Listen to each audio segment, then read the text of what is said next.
उत्तराखंड को एक नया मुख्यमंत्री अभी सिर्फ 4 महीने पहले ही मिला था और अब उनका भी इस्तीफा लेकर एक नए मुख्यमंत्री को पद की शपथ दिलाई गई है। ऐसा क्या चल रहा है उत्तराखंड की राजनीति में कि एक के बाद एक मुख्यमंत्री बदले जा रहे हैं। उत्तराखंड में मुख्यमंत्रियों का अपने कार्यकाल से पहले बदलना कोई नई बात नहीं है। उत्तराखंड के बनने के समय से लेकर आज तक केवल एक को छोड़कर कोई भी मुख्यमंत्री अपना कार्यकाल पूरा नहीं कर सका है।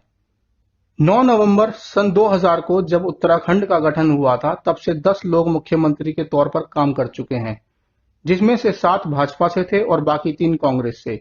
भाजपा अपने शासन के 10 सालों में 6 बार मुख्यमंत्री बदल चुकी है। मदन कौशिक भले ही उत्तराखंड में भाजपा के मौजूदा प्रेसिडेंट हैं, लेकिन नए सीएम की नियुक्ति में केंद्र की सहमति जरूर होगी। उत्तराखंड में किसी भी पार्टी ने लगातार 2 बार शासन नहीं किया। जब कांग्रेस का शासन रहा तो अगली बार भाजपा ही जीत के सत्ता में आई और भाजपा के शासन के बाद कांग्रेस। अगर इसका एकमात्र कारण एंटी इनकम्बेंसी को बताया जाए तो यह भी गलत नहीं होगा। एंटी इनकम्बेंसी सत्ता विरोधी उस लहर को कहते हैं जिसमें सत्ताधारी पार्टी के खिलाफ वोट देने की भावना लोगों में आ जाती है। उत्तराखंड के बनते ही भाजपा के नित्यानंद स्वामी को उत्तराखंड का पहला मुख्यमंत्री बनाया गया। उन्होंने शपथ 9 नवंबर 2000 को ली और अपने कार्यकाल का 1 साल पूरा होने से पहले ही त्यागपत्र दे दिया। ऐसा उन्होंने भाजपा के केंद्रीय नेतृत्व के कहने पर 2002 में होने वाले विधानसभा चुनाव को ध्यान में रखते हुए किया। भगत सिंह कोश्यारी को नया मुख्यमंत्री बनाया गया, जो आज महाराष्ट्र के राज्यपाल के तौर पर नियुक्त हैं। विधानसभा चुनाव होने से ठीक पहले मुख्यमंत्री बदल देने के बावजूद भाजपा कांग्रेस को हराने में विफल रही। ये चुनाव उत्तराखंड के पहले चुनाव थे। कांग्रेस ने इसमें शानदार जीत हासिल की और नारायण दत्त तिवारी को नया मुख्यमंत्री बनाया गया। नारायण दत्त तिवारी ने मार्च 2002 में सीएम पद की शपथ ली। वे उत्तराखंड के ऐसे केवल एक मुख्यमंत्री थे जिन्होंने 5 साल का अपना कार्यकाल पूरा किया था। काम से ज्यादा अपने विवादों के लिए चर्चा में रहने के बावजूद इन्होंने अपना 5 साल का कार्यकाल सफलता से पूरा किया। फिर सन 2007 में विधानसभा चुनाव हुए। पिछली बार के उलट भाजपा ने इस बार बड़ी जीत दर्ज कर सत्ता में वापसी की। रिटायर्ड मेजर जनरल भुवन चंद्र खंडूरी को मुख्यमंत्री चुना गया, लेकिन 2 साल बाद जून 2009 में उन्हें भी इस्तीफा देना पड़ा, क्योंकि ऐसी खबरें आने लगी कि उन्हीं के कुछ विधायक उनसे नाराज चल रहे हैं और सरकार गिरा सकते हैं। बीसी खंडूरी के इस्तीफे के बाद रमेश पोखरियाल को सीएम पद की शपथ दिलाई गई और जैसा कि हमेशा होता आया है, सीएम पोखरियाल को भी 2 साल बाद सितंबर 2011 में पद से हटा के वापस बीसी खंडूरी को सीएम बना दिया गया। ऐसा 2012 में होने वाले विधानसभा चुनावों को ध्यान में रखकर किया गया, क्योंकि बीसी खंडूरी की छवि एक ईमानदार और सख्त नेता की थी।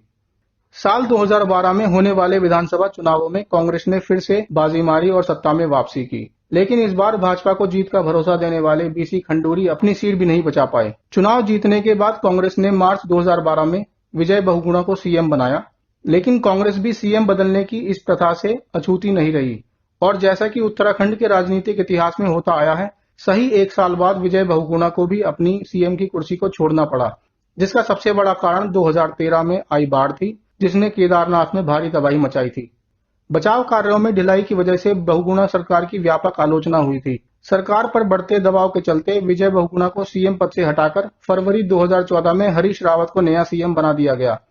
हरीश रावत आज भी कांग्रेस पार्टी में एक बड़ा चेहरा माने जाते हैं। अब लेकिन जैसा कि उत्तराखंड के लगभग हर मुख्यमंत्री के साथ होता आया है, हरीश रावत के साथ भी वही हुआ। उनसे नाराज कुछ विधायकों ने 2 साल बाद विद्रोह कर दिया, जिससे कांग्रेस सरकार अल्पमत में आ गई और राज्य में राष्ट्रपति शासन लगा दिया गया। हालांकि बाद में उन्होंने विश्वास मत जीतकर सीएम की कुर्सी फिर संभाल ली। फिर समय आया 2017 के विधानसभा चुनाव का।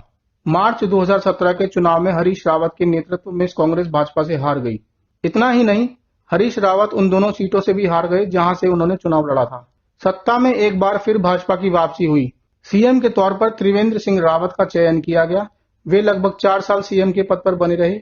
ऐसा लग रहा था कि वे अपना कार्यकाल पूरा करेंगे, लेकिन मार्च 2021 में उन्होंने भी इस्तीफा दे दिया।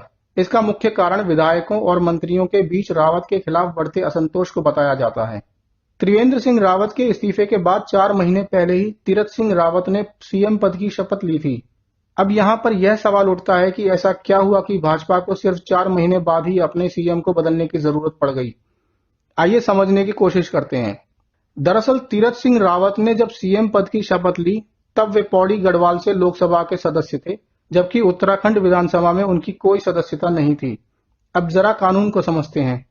संविधान के अनुसार उत्तराखंड का मुख्यमंत्री बने रहने के लिए ये जरूरी था कि अपनी नियुक्ति के 6 महीने के अंदर ही उन्हें विधानसभा के लिए चुना जाए, लेकिन ऐसा हो नहीं पाया। तीरथ सिंह रावत को सल्ट विधानसभा क्षेत्र सीट के लिए उपचुनाव लड़ना था, लेकिन कोविड-19 से पॉजिटिव होने के कारण नहीं लड़ सके।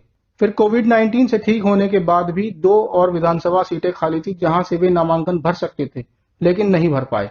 और इसका कारण संविधान का एक ऐसा कानून है जिसके तहत विधानसभा के कार्यकाल के अंतिम वर्ष में उपचुनाव नहीं लड़ा जा सकता। अगले साल उत्तराखंड में विधानसभा के चुनाव होने हैं और 1 साल से कम समय रह जाने के कारण कोई उपचुनाव नहीं लड़ा जा सकता। अब क्योंकि रावत तय समय सीमा के अंदर विधानसभा के लिए निर्वाचित नहीं हो पाए, उनका सीएम पद पर बने रहना सितंबर 2021 को असंवैधानिक घोषित कर दिया जाता। इसलिए उन्होंने जुलाई के पहले हफ्ते में ही इस्तीफा दे दिया। अगर यह कहा जाए कि उन्हें अपनी सीएम पद की सीट कोविड-19 के चलते गंवानी पड़ी तो यह कहना भी गलत नहीं होगा। कुछ लोग उनके इस्तीफे का कारण उनकी गैर जरूरी बयानबाजी को भी बताते हैं, जिसकी वजह से पार्टी के केंद्रीय नेतृत्व को कई बार सफाई देनी पड़ी। उनके इस्तीफा देते ही 2 नामों पर सीएम पद के लिए चर्चा तेज हो गई, सतपाल महाराज और धन सिंह रावत। लेकिन जैसा पहले भी भाजपा शासित राज्यों में देखा गया है, जिस नाम की अटकलें ज्यादा लगाई जाती हैं, उससे उलट ऐसे चेहरे को सीएम पद के लिए चुना जाता है जिसकी चर्चा कम या ना के बराबर होती है। अब पुष्कर सिंह धामी ने उत्तराखंड के 11वें चीफ मिनिस्टर के तौर पर 4 जुलाई 2021 को शपथ ग्रहण की। आइए उनके राजनीतिक करियर पर एक नजर डालते हैं। पुष्कर सिंह धामी उत्तराखंड के सबसे युवा मुख्यमंत्री हैं जो 45 वर्ष के हैं। 1990 में ये एबीवीपी यानी अखिल भारतीय विद्यार्थी परिषद के साथ जुड़े, जो कि आरएसएस की एक छात्र शाखा है। 2002 से लेकर 2008 तक ये भाजपा के उत्तराखंड युवा मोर्चा के प्रेसिडेंट के पद पर रहे। 2012 और 2017 को ये खातिमा विधानसभा क्षेत्र से 2 बार विधायक के तौर पर चुनकर आए। 2016 में उन्हें उत्तराखंड भाजपा का वाइस प्रेसिडेंट नियुक्त किया गया। तो ये रही उत्तराखंड में एक के बाद एक बदलते मुख्यमंत्रियों की कहानी। अब देखना यह है कि पुष्कर सिंह धामी अगले साल विधानसभा चुनाव में बीजेपी की सत्ता में वापसी करा पाएंगे या उससे पहले ही उन्हें पद से हटाकर किसी और के हाथ में उत्तराखंड की बागडोर दे दी जाएगी, चाहे कारण कोई